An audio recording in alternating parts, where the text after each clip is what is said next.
Hello दोस्तों। तो आज हम लोग लेक्चर नंबर 3 स्टार्ट करने वाले हैं इलेक्ट्रिकल मशीन का। तो चलिए शुरू करते हैं। तो सबसे पहले हम लोग वो स्लाइड्स खोलेंगे जहां हम लोग लेक्चर नंबर 3 स्टार्ट करने वाले हैं। तो ये हमने पढ़ लिया था। ये तो इंट्रोडक्शन स्लाइड है। ये वाला स्लाइड भी हमने ऑलरेडी पहले पढ़ लिया था। ये मैक्सवेल्स के दो इंपॉर्टेंट लॉज। उसके बाद ये भी हमने F equal to N I देख लिया था। ये phi equal to B dot D A surface integral ये भी हमने देख लिया था, और ये फॉर्मूलेस भी हमने एक्सप्लेन कर दिए थे।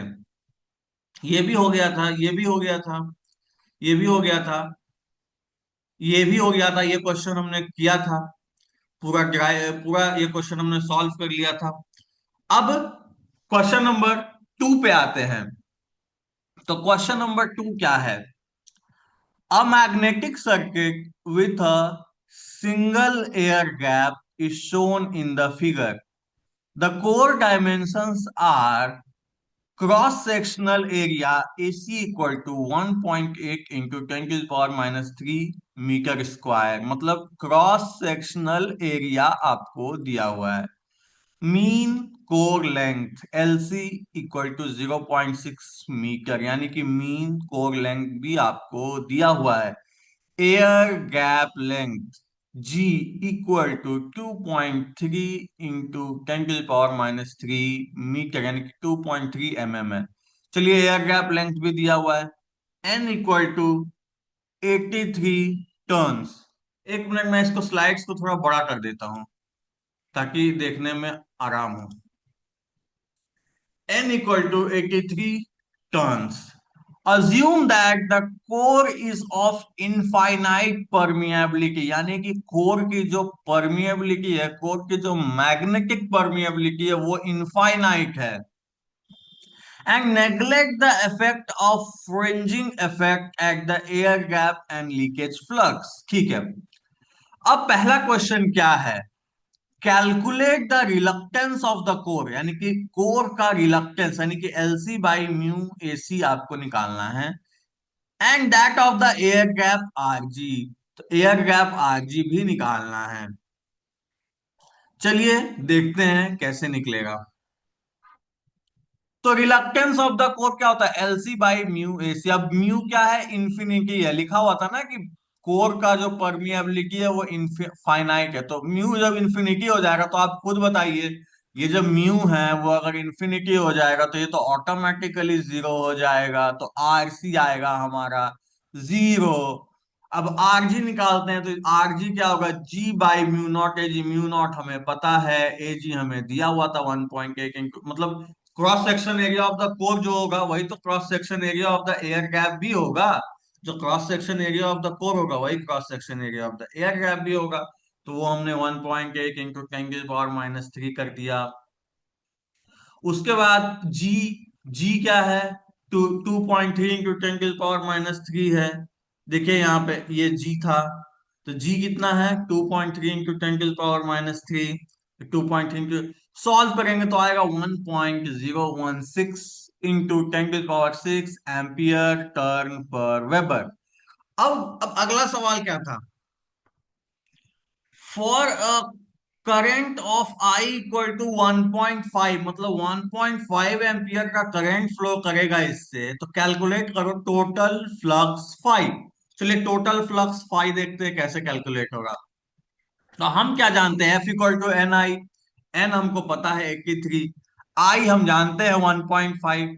तो सॉल्व करेंगे तो आएगा 124.5 एम्पियर टर्न। अब फाइव भी हम जानते हैं F by R C plus R. जब आरसी तो जीरो है तो ये तो खत्म हो गया।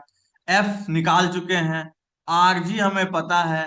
सॉल्व करेंगे तो आएगा 1.2254 into 10 to the power-4 weber, या फिर आप इसको 0.12254 मिली वेबर भी लिख सकते हैं। तो ये आ गया आपका कोर, ये फ्लक्स आ गया आपका टोटल फ्लक्स। अब चलिए देखते हैं सी और डी पार्ट क्या है। तो सी पार्ट है the flux linkages lambda of the coil and the coil inductance L. ये दोनों हम अभी नहीं निकालेंगे क्योंकि अभी हमने पढ़ा नहीं है इसको, हम लोग पहले पढ़ेंगे फिर इसको सॉल्व करेंगे। चलिए अगले कॉन्सेप्ट पे चलते हैं। अब देखिए, अब हमने दो मैक्सवेल्स के लॉ को एक्सप्लेन किया था, अब मैं तीसरा लॉ एक्सप्लेन करने जा रहा हूं। तीसरा लॉ क्या है? When a magnetic field varies with time an electric field is produced in space as determined by Faraday's law. यानी कि जब मैग्नेटिक फील्ड टाइम के साथ वैरीज करेगा तो स्पेस में इलेक्ट्रिक फील्ड प्रोड्यूस होगा। इसी को हम लोग फैराडे लॉ कहते हैं। सिंपल सा एग्जांपल है मूविंग कॉइल गैल्वेनोमीटर का। अगर आप बार मैग्नेट को अंदर बाहर, सोलेनॉइड के अंदर बाहर अंदर बाहर करेंगे तो गैल्वेनोमीटर डिफ्लेक्ट करेगा। इसका मतलब मैग्नेटिक फील्ड टाइम के साथ वैरी कर रहा है तो electric current, electric field produce हो रहा है। तो ये होता है उसका मैथमेटिकल फॉर्मूला। ये क्या है? The line integral along the contour of the electric field intensity is equal to negative of the differential of the surface integral of the magnetic flux density linking that contour। यानी कि जो एक contour है, मान लीजिए circle type का या फिर कोई भी कर्व टाइप का, उसका जो लाइन इंटीग्रल का इलेक्ट्रिक फील्ड इंटेंसिटी का जो इंटीग्रल होगा surface integral magnetic flux intensity के डी बाई डी टी यानी कि टाइम रेट ऑफ चेंज के बराबर होगा। और ये निगेटिव साइन जो आता है वो लेंज लॉ की वजह से आता है। चलिए आगे देखते हैं कैसे। तो सबसे पहले तो हम इस E dot D S term को एक्सप्लेन करेंगे। तो ये क्या है?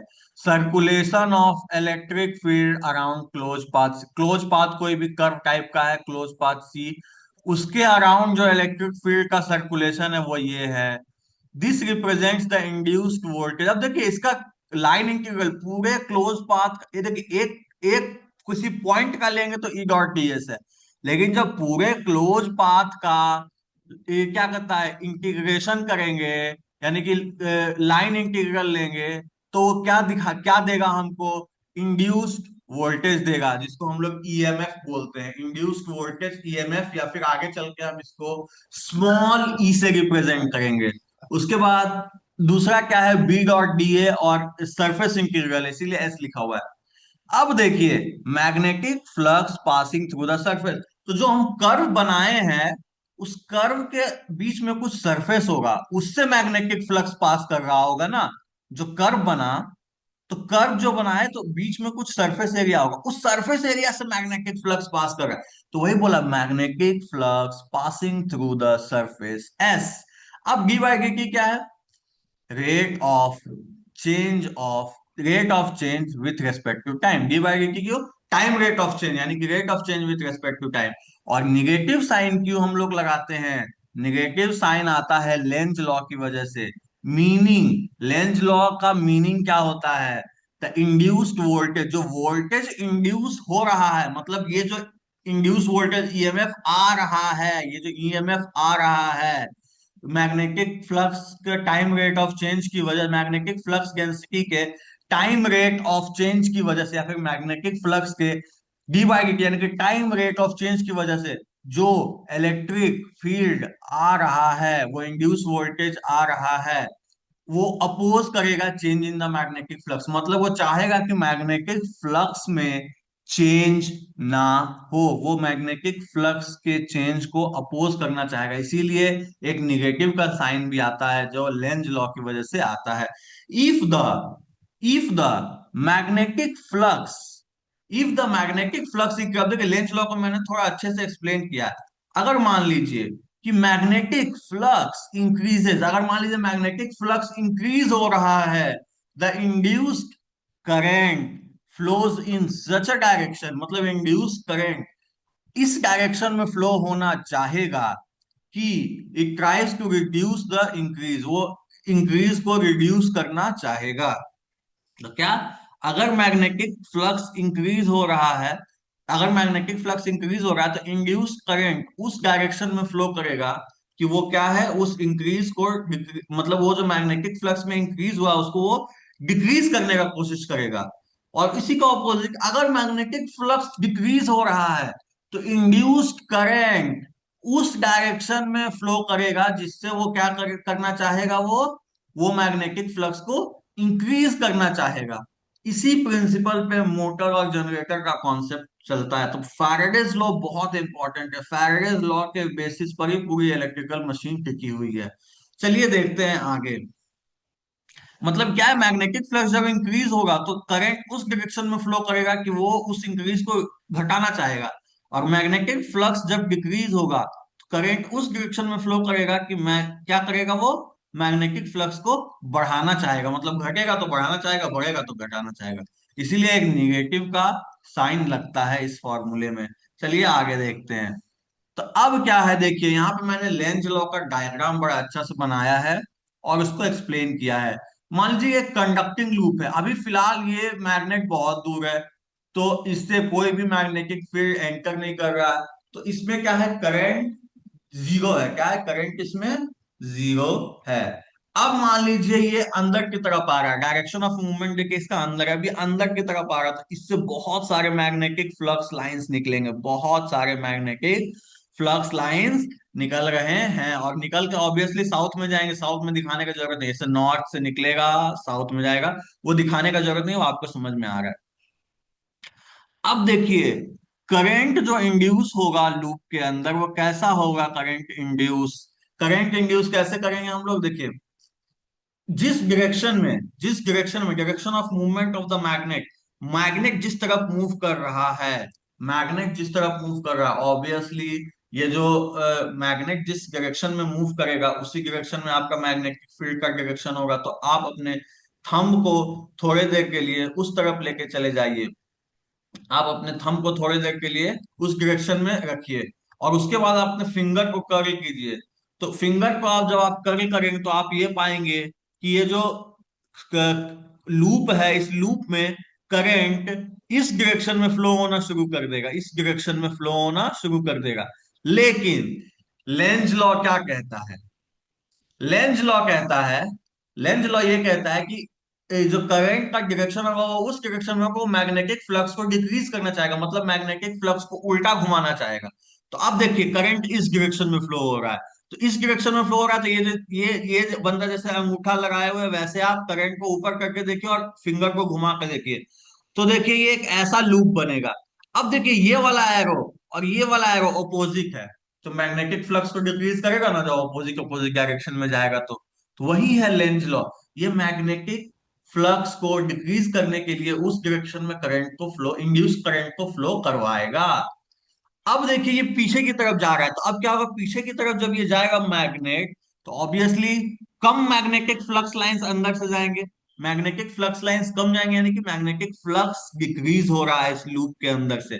तो अब देखिए ये ऑपोजिट डायरेक्शन में फ्लो कराएगा करंट को, ऑपोजिट डायरेक्शन में, ताकि क्या हो, ताकि ये जो इंड्यूस करंट है इसकी वजह से जो मैग्नेटिक फील्ड प्रोड्यूस हो रहा है, जहां फिंगर कर्ल हो रहा है, ये देखिए ऑपोजिट डायरेक्शन में होने लगा। तो ये क्या करा रहा है, ये चाह रहा है कि मैग्नेटिक फ्लक्स को इंक्रीज कराए, क्योंकि मैग्नेटिक फ्लक्स डिक्रीज हो रहा है जैसे जैसे पीछे जा रहा है। तो और ये मैग्नेटिक फ्लक्स इंक्रीज कर रहा है, तो चाह रहा है कि मैग्नेटिक फ्लक्स को डिक्रीज कराए, इसीलिए ये इस डायरेक्शन में करंट फ्लो कर रहा है और यहाँ पे ऑपोजिट डायरेक्शन में करंट फ्लो कर रहा है। ये बहुत इंपॉर्टेंट कॉन्सेप्ट है लेंज लॉ का, इससे गेट में भी क्वेश्चन आ चुके हैं। The flux on the right hand side, अब राइट हैंड साइड में जो फ्लक्स था यानी कि बीडीए, ये वाला term flux on the right hand side, BDA, is dominated by the core flux. अब देखिए राइट हैंड साइड में जो बीडीए आ रहा था वो किसकी वजह से आ रहा था, मैग्नेटिक फ्लक्स डेंसिटी आ ही क्यों रहा था, वो कोर के फ्लक्स की वजह से आ रहा था। अब वो देखिए कोर का जो फ्लक्स है वो फाई है। अब देखिए एन नंबर ऑफ वाइंडिंग्स थी ना, there are N number of windings, तो एन नंबर ऑफ वाइंडिंग्स है, तो वो जो कोर का जो फ्लक्स है वो एन बार, एन नंबर ऑफ टाइम्स जाएगा ना, एन नंबर ऑफ वाइंडिंग है तो कोर का flux N number of times होगा। तो एक नया टर्मिनोलॉजी हम लोग इंट्रोड्यूस करते हैं, उसको बोलते हैं फ्लक्स लिंकेज, जिसको हम लोग लैम्बडा से रिप्रेजेंट करेंगे, flux linkage equal to N phi. Phi क्या है, कोर का फ्लक्स, और वो एन नंबर ऑफ वाइंडिंग्स था तो N number of times link करेगा, तो N phi, N number of times link करेगा, एन नंबर ऑफ वाइंडिंग्स था तो मतलब एन नंबर ऑफ टर्न्स था ना, तो एन फाई, तो where lambda is the flux linkage of the winding. और उसका एसआई यूनिट क्या होगा, आप इसी से देख के बताइए एसआई यूनिट, वेबर, फ्लक्स का वेबर था, एन का टर्न है तो हो जाएगा वेबर टर्न, वेबर टर्न, तो फ्लक्स लिंकेज हो जाएगा वेबर टर्न। अब देखिए हम लोग हर जगह फैराडेज लॉ यूज नहीं करेंगे, अब हम लोग इसको थोड़ा छोटा बनाते हैं ताकि हम लोग इसको इक्वेशन सॉल्व करने में यूज कर सके। तो इंड्यूस्ड ईएमएफ, जो इंड्यूस्ड वोल्टेज था, जो line integral of the electric field intensity था, उसको हम लोग लाइन इंटीग्रल करके इंड्यूस्ड वोल्टेज ई, स्मॉल ई में लिख दिया। पहले भी बताया था ना कि वो इंड्यूस्ड वोल्टेज स्मॉल ई हो जाएगा, तो ये हमारा इंड्यूस्ड वोल्टेज स्मॉल ई हो गया, इक्वल टू माइनस, माइनस का साइन लेंज लॉ की वजह से आ रहा था, एन, एन ये वाला है, और ये टाइम रेट ऑफ चेंज था ना, अगर ये वाला क्वांटिटी मेरा फ्लक्स है इंटीग्रेशन करने के बाद, टाइम रेट भी तो D by D T of the flux, यही आ गया, D by D T of the flux, D five by D T, तो equal to minus N D five by D T. अब हम लोग जो फैराडेज लॉ पढ़ते हैं वो ये वाला पढ़ते हैं, हम लोग जो फैराडेज लॉ पढ़ते हैं वो ये पढ़ते हैं, वो हम लोग इलेक्ट्रोमैग्नेटिक्स में पढ़ते हैं। ये वाली चीज कहाँ गया, ये वाली चीज हम लोग इलेक्ट्रोमैग्नेटिक्स में पढ़ते हैं, यहां नहीं पढ़ते हैं। अभी यहां हम लोग क्या पढ़ेंगे, ये वाला पढ़ेंगे, ये वाला बहुत इंपॉर्टेंट है, इससे हम लोग क्वेश्चंस को सॉल्व भी करेंगे। अब देखिए lambda equal to N phi था, तो एन को अंदर ले आएंगे तो इसको ऐसे भी लिख सकते हैं, minus of D lambda by D. ये गेट में डायरेक्ट 1 मार्क्स का क्वेश्चन आया हुआ है कि इंड्यूस ईएमएफ क्या होगा, तो चार ऑप्शंस थे, एक में प्लस साइन था, एक में माइनस साइन था, और D lambda by D T भी था, तो obviously minus D lambda by D T होगा, ये तो हम लोग देख ही लिए। अब देखिए फ्लक्स लिंकेज को हम लोग और टर्मिनोलॉजीज के साथ इंट्रोड्यूस करेंगे, एक नया टर्म अब आएगा जिसको हम लोग इंडक्टेंस बोलेंगे। तो इंडक्टेंस आ क्यों रहा है, इंडक्टेंस आ क्यों रहा है, वो हमें देखना पड़ेगा। तो फ्लक्स लिंकेज जो होता है वो एन फाई होता है। अब फ्लक्स लिंकेज जो हो रहा है वो क्यों हो रहा है, करंट प्रोड्यूस हो रहा था उस वाइंडिंग्स में, इसी वजह से तो फ्लक्स लिंकेज हो रहा है। तो करंट और फ्लक्स लिंकेज का जो हम लोग रिलेशनशिप लगाए वो ऐसे लगाया है कि flux linkage equal to L I. तो एल को क्या लिख सकते हैं, लैम्डा बाई आई लिख सकते हैं, कितनी, लैम्डा बाई आई। लैम्डा क्या है, N phi, N phi by I, तो लैम्डा क्या हो गया, लैम्डा क्या हो गया एन फाइव, तो एल को क्या लिख सकते हैं, एन फाइव बाई आई। अब देखिए एन बाई आई हमको पता है, फाइव को हम लोग क्या लिख सकते हैं, एफ यानी कि MMF by R total, MMF by R total, ये तो हम लोग पहले भी देख के आए हैं, R total R C plus R G होता था, एमएमएफ बाई आर टोटल। अब एमएमएफ को क्या लिखते हैं, एन आई, तो आई से आई मर गया, तो N square by R total. तो क्या अब आ गया इंडक्टेंस का फॉर्मूला, हम हमको क्या मिल गया, इंडक्टेंस का फॉर्मूला कहाँ गया, एन स्क्वायर, आई से आई मर गया तो N square by R total, ये इंडक्टेंस का फॉर्मूला होता है। कहीं भी आप कंफ्यूज हो तो ये इंडक्टेंस का फॉर्मूला लगा दो, आपका आंसर आना ही आना है। तो इंडक्टेंस का जो बेसिक फॉर्मूला होता है वो यही से डिराइव होता है, N square by R total. चलिए अब आगे देखते हैं। अब देखिए एयर गैप मैग्नेटिक सर्किट, मतलब एयर गैप के लिए हम लोग इंडक्टेंस निकालने का कोशिश करते हैं, तो आर टोटल क्या होता है एयर गैप में, मतलब कोर का भी हम लोग इग्नोर मार देते हैं, रिलक्टेंस ऑफ द कोर को भी इग्नोर करके चलेंगे। तो एयर गैप का क्या होता है, G by mu naught AG, G by mu naught AG होता है। तो अब हमको एल में इसको सब्स्टिट्यूट करना है आर टोटल को, तो कीजिए क्या आएगा, N square by R total की जगह G by mu naught AG लिखिए, तो क्या आ जाएगा, L equal to N square, ये म्यू नॉट ए जी ऊपर चला गया और जी नीचे रह जाएगा, तो L equal to N square mu naught A G by G. ये भी इंपॉर्टेंट फॉर्मूला, लेकिन ये आपको याद रहेगा नहीं, क्योंकि ये मुझे भी आज तक याद नहीं रहा। तो मैं इसको कैसे याद करता हूँ, L equal to N square by R total, अब आर टोटल जो भी रहेगा वो उसको लिखूंगा, सॉल्व करूंगा, आ जाएगा आंसर। ये आप अगर याद कर सकते हो तो कर लीजिए, लेकिन ये मुझे नहीं लगता है कि याद रहता है किसी को, आप ये वाला याद रखिए, बहुत सिंपल है, ये याद रहेगा। अब अगला चीज, एसआई यूनिट क्या होगा इस इंडक्टेंस का, तो आप एसआई यूनिट निकालिए। तो ऐसा यूनिट, ऐसे तो इसको हेनरी बोलते हैं। क्या बोलते हैं? इंडक्टेंस को किस में हम लोग रिप्रेजेंट करते हैं? ऐसा यूनिट क्या है? हेनरी। या फिर वेबर टर्न पर एम्पियर। आप ये भी याद रख सकते हैं, वेबर टर्न पर एम्पियर। अगर ये याद नहीं है तो आप हेनरी सीधा याद रखिए। और एल देखिए, एल, एल अब देखिए, जैसे रेजिस्टेंस में रेजिस्टिविटी था ना एक चीज, तो रेजिस्टेंस कैसे था? रो एल बाई ए। वैसे ही एल, एल भी अब किसी किसी चीज के लिए प्रोपोर्शनल होगा।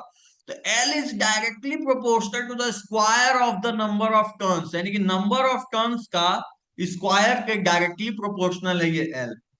L is inversely proportional to the length. हाँ, तो ऑब्वियसली यहाँ पे एयर गैप का हम लोग देख रहे थे, तो एयर गैप का लेंथ है। कोर का देखेंगे तो कोर का लेंथ होगा। तो एल जो है वो डायरेक्टली प्रोपोर्शनल है square of the number of turns के। एल जो है वो इनवर्सली प्रोपोर्शनल है लेंथ के। एल जो है वो इनवर्सली प्रोपोर्शनल है लेंथ के। किसका लेंथ? एयर गैप का लेंथ।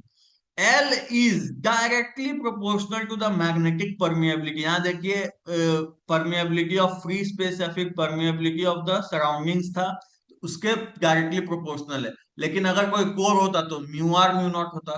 तो मैग्नेटिक परमिएबिलिटी के भी डायरेक्टली प्रोपोर्शनल है। अब अगला है, L is directly proportional to the cross sectional area. वो तो दिख ही रहा है, क्रॉस सेक्शनल एरिया के भी डायरेक्टली प्रोपोर्शनल है। तो ये आ सकता है एग्जाम में, मतलब यूजुअली ग्रेड के एग्जाम में ये नहीं आएगा, बट अगर आप ईएससी प्रीलिम्स का एग्जाम दे रहे हो तो ये आ सकता है कि एल किस पे डिपेंड करता है। तो आपको ये फॉर्मूला याद रहेगा या फिर ये याद रहेगा, आप इससे ये डिराइव कर लोगे। तो L is directly proportional to the square of the number of turns, L is inversely proportional to the length, L is directly proportional to the magnetic permeability, N is directly proportional to the cross section area. ऐसे चार option होगा, एक नहीं होगा, या फिर चार में से कोई एक होगा। आपको उस तरीके से जो भी क्वेश्चन रहेगा आपको सॉल्व करना है। ये इंडक्टेंस का फॉर्मूला होता है।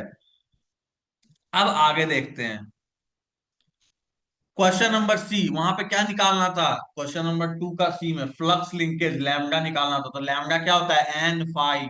हमने अभी पढ़ा एन फाई।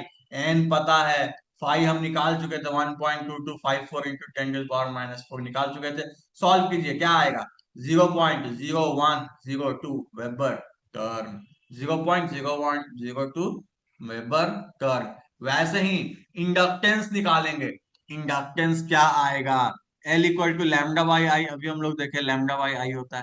तो लैम्डा निकला हुआ है, आई पता है। वो क्वेश्चन नंबर 2 में 1.5 एम्पियर था ना करंट। तो अब इसको सॉल्व करें तो आएगा 6.8 इंटू 10⁻³ हेनरी, यानी कि 6.8 मिली हेनरी। तो ये हो गया हमारा इंडक्टेंस, ये हो गया हमारा फ्लक्स लिंकेज।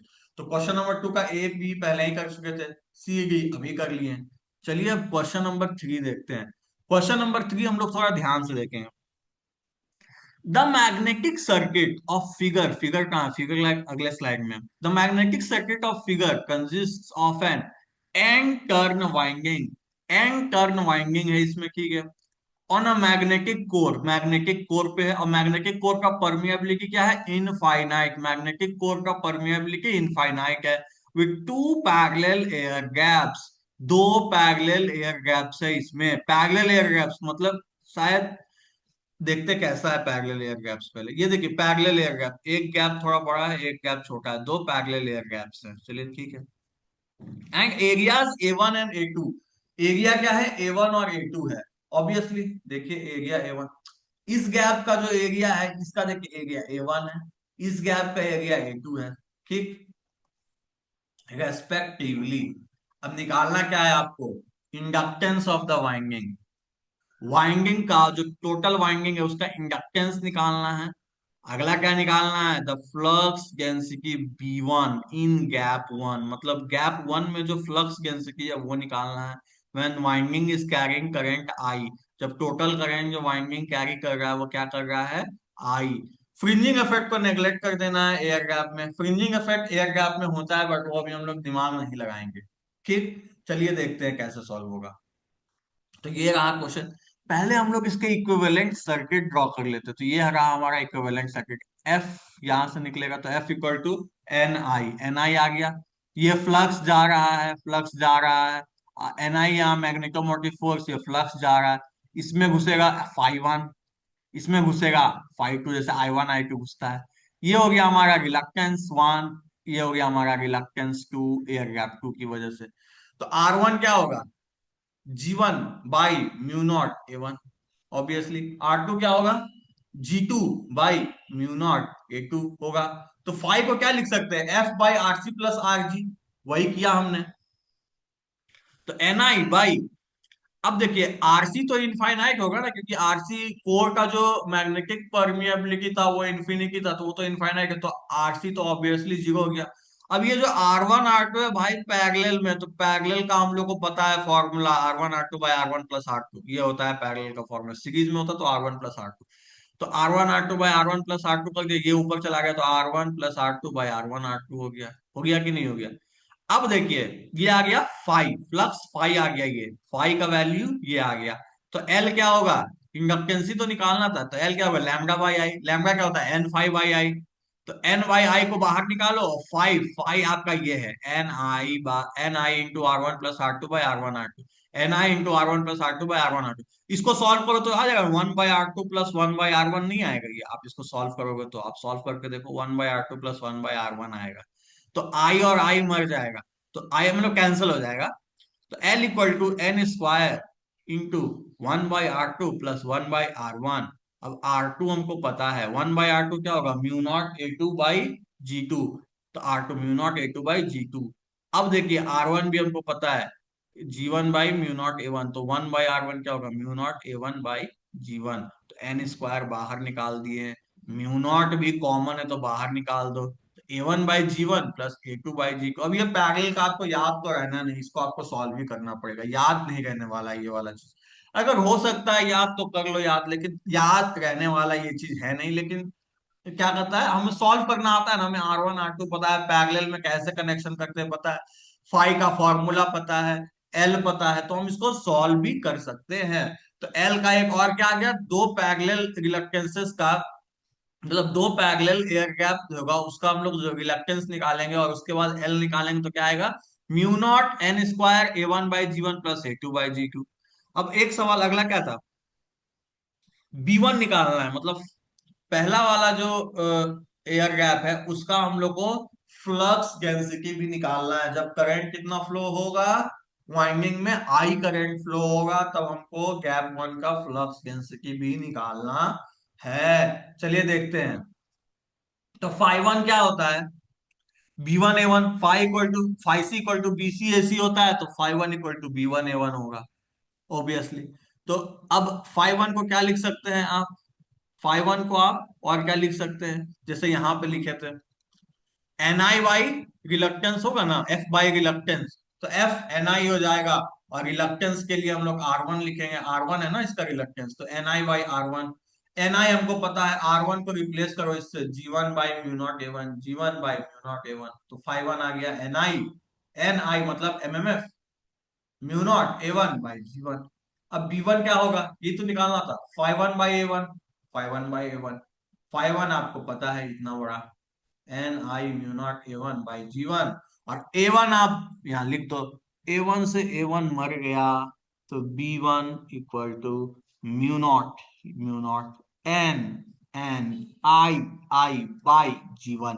तो ये आ गया आपका flux density of the gap one.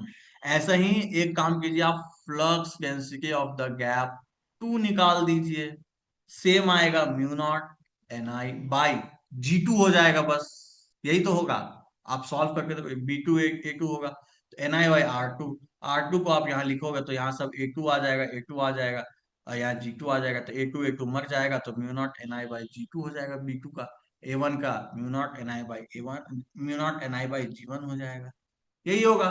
तो ये हमारा फ्लक्स डेंसिटी गैप वन का निकल गया। तो ये था हमारा आज लेक्चर नंबर 3। अगले क्लास में और क्वेश्चन सॉल्व करेंगे और आगे के कॉन्सेप्ट्स को भी पढ़ेंगे। तब तक के लिए थैंक यू, पढ़ते रहिए और प्लीज चैनल को लाइक और सब्सक्राइब कर दीजिए। Thank you.